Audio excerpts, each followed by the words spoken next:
ライフティップス。ライフティップス。ライフティップス。Okay, ライ now, フティップス。 from the beginning. ライフティップス。 Hit it, boys.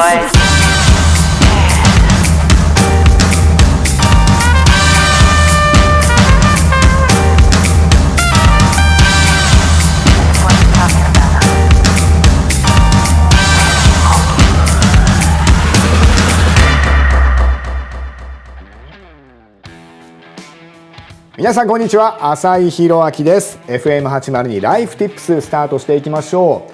普段は関西のいろんな美味しいお店にいろんなアーティストの方をお迎えして FM802 DJ が一緒にトークをしていくような番組なんですが、昨今の状況を鑑みまして、今回はですね FM802 の会議室の中からお送りしてまいります。普段いろんな社員同士のミーティングとか番組前のミーティングなんかをここでやってるんですけれども、そんなお部屋に今回お迎えしたアーティストはこの方です。じゃん、シムのマーです。よろしくお願いします。はい、よろしくお願いします。お願いします。こういうところでお話をするのはなかなか新鮮というか、もう普段からマニキュアをされてます、それも普段映る時じゃない時もしている。してないですよ。そんなわけないじゃないですか。さすがにだから今日はおしゃれしてきたよ。人の親ですよ、僕だってそうですね、パパですから。一応今日は仕事なので。いや、ありがとうございます。塗ってから来ました。いや、考えてみたら僕がマーさんと知り合ってちょうど10年目なんですよ。そんな経ちますか。一番初めにおはい迎えしたのが、い多分シムにとって初のラジオ出演だったと思うんですけど、あの頃のシムを今振り返ってどうですか？あの頃、まあでもすごいギラギラしてたんじゃないですか。多分今もギラギラしてらっしゃいます？してます、ん大丈夫ですか。はい、というわけで今日もいろんなお話聞いていきたいと思います。今日はですね、ここでカードを引いてもらって、でそのカードに書いてあるテーマを元にトークをしていくとはい。いう流れになってまいります。進撃の巨人の9つの巨人にちなんで9枚のカードがありますので、まずはちょっと引いていただこうと。まあこういう時は真ん中からはい、これで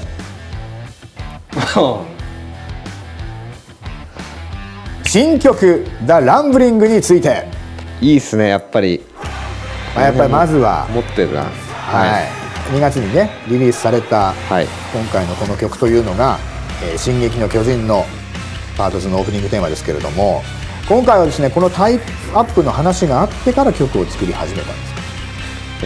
そうですね、順番はいろいろあるんですけど、タイアップの話があって、で向こうの映像チームの監督さんとちょっといろいろ話し合いながら最初の曲の大物ができたみたいな感じでしたね。何曲か候補曲みたいなのがあったんですか？そうですね、僕が3曲で、うちのギターの翔平とが1曲で4曲作って、でなんだかんだ言ってそれを一つにまとめたって感じですかね。はい、速さとかも結構いろいろだったんですか？その尺が90秒っていうのが決まってたんで、だいたいそれまでにサビが終わるテンポっていうとだいたい決まってくるんですけど、まあでもいろんな速い曲遅い曲あって、それを中間地点で着地させたみたいな感じですね。この「進撃の巨人」の世界にはい、自分たちの音楽性をどう生かすっていうのはメンバーの間でも話し合いがあったんですか？今までのオープニングテーマ曲が作ってきた世界観を壊すようなことはしないっていう。なるほど。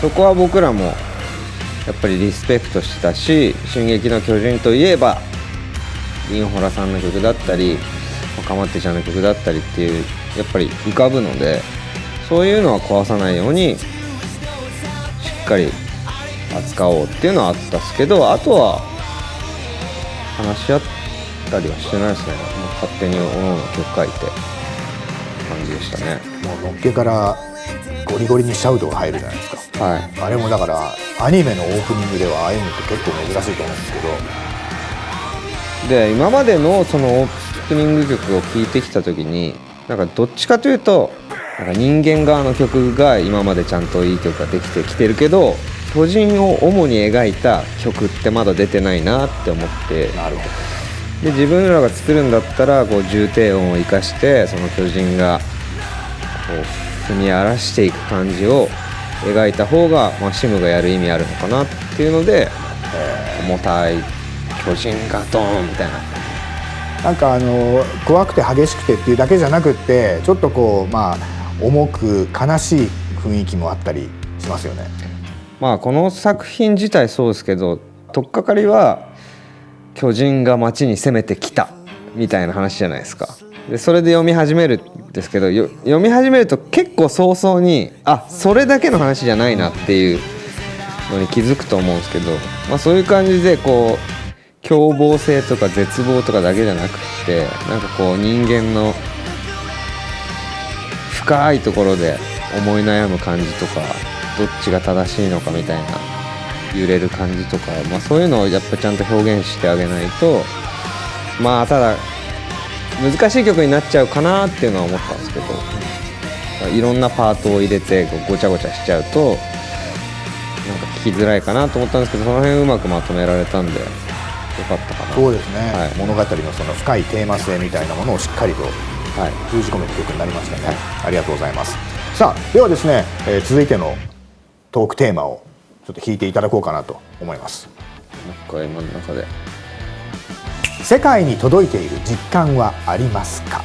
すごいですね、順番が綺麗ですね。まさに、ザ・ランブリングという曲が公開されてからもう YouTube のコメントが急に英語だらけになって、そうですね、はい、要はもう海外の世界中の人が今シムに興味を持っているというのはご自身も実感されてますか。海外の人英語のコメントしかほぼ読んでない間にたまに日本人がいるぐらいの感覚になってますね。だし自分の SNS 僕のアカウントとかにもやっぱり海外の人からのコメントすごい増えたので、そういうコメントとか見ていてどんなものがあると嬉しいですか。僕は歌詞についてですね。僕はやっぱり作詞家としてのなんかプライドとか美学が自分の中ではあるので、そこが伝わってるなっていうコメントを読むとすごい嬉しくなりますね。もともとでもやっぱり英語でずっとやってるし、海外で勝負に出たいという気持ちもあったわけでしょ。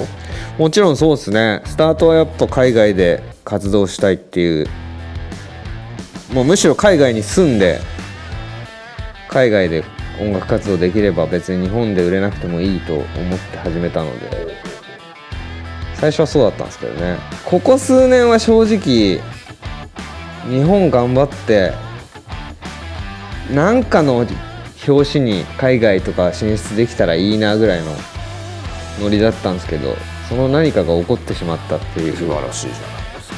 すごいありがたい悩みですね今は。では次の質問いきたいと思います。将来共演してみたい人。共演してみたい人か。やっぱりいろんな仲間と今までコラボしてきたし、結構先輩も後輩もたくさんのアーティストと共演を果たしてきたと思いますが、将来的にこの人と。僕ね結構会いたい人にはお会いできてきているので結構幸せなもんで、もう特に音楽関係は海外のアーティストとかもいろいろ同じイベント出させてもらったりとかしてて、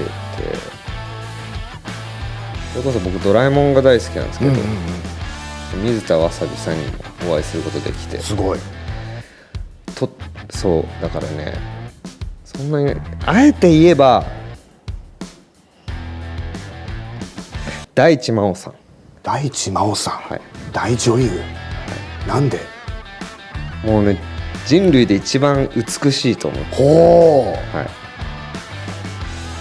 う、いや無理だな。ミュージックビデオに出てもらったらいい。いや俺無理だな。あったら多分何も喋れないな、固まっちゃって。へ美しい。いや可愛いかな。いつも CM、CM 出てらっしゃるじゃないですか、ちょっと面白い、それ見るたびにもうテレビに釘付けの。そうなんですね、もうこれは奥さんも知ってます。大地真央さんだそうです。多分人生の中で殿堂入りの好きな顔。ありがとうございます。さあ残りも少なくなってまいりました、質問いきたいと思います。ババン。人生の指南書。指南書か。本とかでもいいんですけど、それこそ漫画とか本ってあんま読まないですか？そう、僕文字がバーって書いてあるのは読まなくて、ただ、ちっちゃい頃僕小6で親が離婚したんですけど、その別れたお父さん側が宗教やってて、宗教に入ってて、でキリスト教系だったんで聖書が家にあって、それは毎週読まされてたんで、それはすごい覚えてますね。ストーリーとして面白いみたいな、なんか誰かが奇跡を起こして誰かが助かってみたいな、面白い話だなって思いながら子供の頃読んでたりとか。そこにこうやっぱり学びはあったなって今思います？あったんじゃないですかね。いまだに歌詞とかにも聖書に出てくる話とかも書いたりするし、なんかこう想像力豊かにはなったのかもしれないですね。それはもう指南書ですね、立派なね。では次の質問いきたいと思います。ババン。初めて買った CD は？頼んで買ってもらったので言うと、エリック・クラプトンの From the Cradle というアルバムをお母さんお父さんに頼んで買ってもらったのは覚えてます。その頃から洋楽だったんですか？はい、やっぱり両親の影響で子供の頃から本当洋楽で育ってたので、全然邦楽が聴いて育ってなかったですよ。洋楽聴くにしても、いきなりクラプトンですか？もうクラプトンに憧れてたんで、ちっちゃい頃アンプラグドライブの CD がそれこそ家にあって、そのジャケでこうクラプトンが眼鏡かけてこういう聞いてますね。あれをずっと子供の頃落書きしてましたね。なるほど。アンパンマンとかじゃなくてクラプトンの絵を描く子供渋なるほど、ありがとうございます。では最後の質問になります。ババン。あなたにとってのヒーロー。まずは格闘技お好きじゃないですか？プロレスが好きですね。はい。プロレスラーでヒーローいますか？好きな選手はたくさんいるんですけど、ヒーローと言われるとはやぶさ選手ですね。亡くなってしまわれたんですけど、すごい空中殺法が得意な選手で、本当何メートルもあるところが飛び降りたりとかしてて、とにかくかっこいいんですよ。なるほど。でかっこいい飛び技がもう得意な選手だったんですけど、試合中の事故でこう半身不随みたいな感じになっちゃって、で、首を折っちゃったのかな。でずっと車椅子生活されてて、でその中でもずっと闘病じゃないですけどリハビリをずっとやってらっしゃって、で最終的に杖をついて歩けるまでになったんですよ。それもすごいじゃないですか。そうですね。でもうずっとリングに戻るっていうのを目標にされてたその生き方が、すげえなーみたいな。怪我してもかっこいいってすごいなって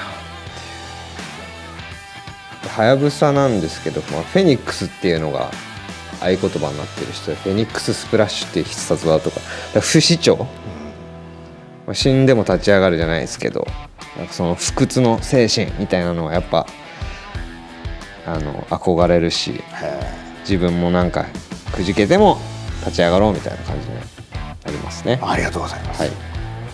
いろんなお話を今聞いてきましたけれども、ライフティップスなんか見ている皆さんが人生のヒントになるようなポイント一つ挙げるとしたら？そうですね、何に関しても僕はこう窮屈だなって思うのが嫌なんですよ。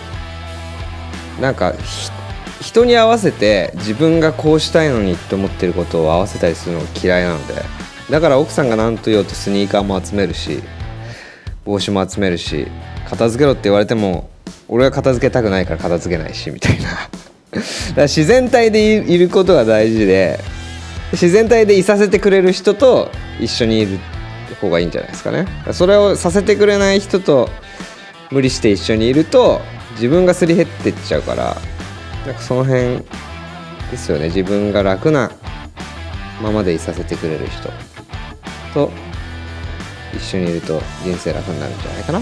素晴らしい。そういう人がいなければ一人でいた方がいいと思うし、それでいて仕事に関してはものすごいストイックですもんね。そういうところもだから支えてくれるそうですね。はい。環境というのがねそうですね。ベストだってことですよね、はい。ありがとうございます。僕は今日聞いた話で言うとね、なんかはやぶさ選手の話がすごい感動してしまって、はい。いろいろと調べてみようと思ったし、めちゃくちゃかっこいい。音楽もすごく自分で弾き語りとかもやってらっしゃった方。そのやっぱこうどんな困難があってもこう自分の人生を貫いていく生き方ってかっこいいなと思ってね。そうですね。はい。辛いことがあっても頑張って生きていこうって気持ちになりましたよ。はい、ありがとうございました。というわけで、いろいろと最近のまーさんのプライベートのはい。垣間見えましたよ。そうですね。大地真央さんのことは外で言うの初めてな気がするな。マジですか。はい。届け。いや届くきっと届きますよ。ね。というわけで、これからもますます世界的に活躍されるのを期待しておりますので、はい。頑張ってください。頑張ります。ライフティップスいかがだったでしょうか。ラジオでは聞けないような貴重なプライベートなお話も飛び出しましたね。この動画の感想コメントをお待ちしています。シムのまーさんがあなたのコメントを読んでくれるかもしれません。ライフティップス最後までご視聴いただきありがとうございました。 DJ は浅井宏明でした。全世界の皆さん The Rumbling そしてシムというバンドをこれからも注目してください。ライフティップス